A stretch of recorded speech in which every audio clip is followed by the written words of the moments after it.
Hi everyone, Attorney J. Dallo here, representing clients facing serious criminal and immigration issues. The question is, what is an arraignment in Michigan? So an arraignment is a defendant's first appearance in the courtroom and first time meeting a judge or a magistrate. That's what happens. And so what happens there is the magistrate will inform the defendant, typically with that defendant's attorney or an arraignment attorney. So maybe a court-appointed attorney to be there for the arraignment at that time until the defendant has time to find representation, or just ask for a court-appointed attorney. But what happens at the arraignment as well is the judge or magistrate will inform the defendant what the charges are. So they'll let them know, well, these are the charges that you have against you, and then, how do you plead? Typically, the court-appointed attorney or the retained attorney will say, I stand my client mute for purposes of arraignment. The judge will enter a not guilty plea to start the matter off. All right, so that's just saying the client is not making a statement, so a not guilty plea will be entered by the court. That's the first main thing that happens, is that charges are read formally. All right, the second thing is we discuss bond.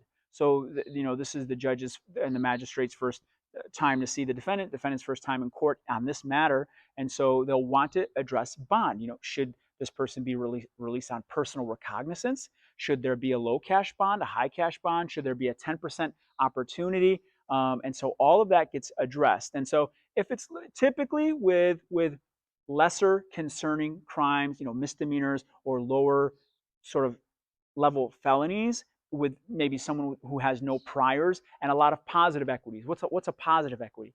A positive equity is going to be things like, well, if we're talking about, let's say, a husband and a father and involved in the community, gainfully employed, doesn't have any prior criminal history, has retained counsel, so is obviously taking this matter very seriously. These are all positive equities in that person's favor, and so that would be reasons to ask for a personal bond. And so what that means is the judge or magistrate would not make the person pay anything and let them go. However, if they don't appear at the next court date, the judge has the right to assess them whatever the personal recognizance bond would be. For example, a magistrate could say, okay, I'm going to release you on a PR bond, on a personal recognizance bond of $10,000. That means they don't have to pay anything up front at all. But if they miss a court date, the judge has the right to say, you missed a court date. I got you back here now. I'm going to assess you that $10,000, and might put them in jail because they missed the court date. You can't miss your court dates, right? So that's what happens as bond is addressed.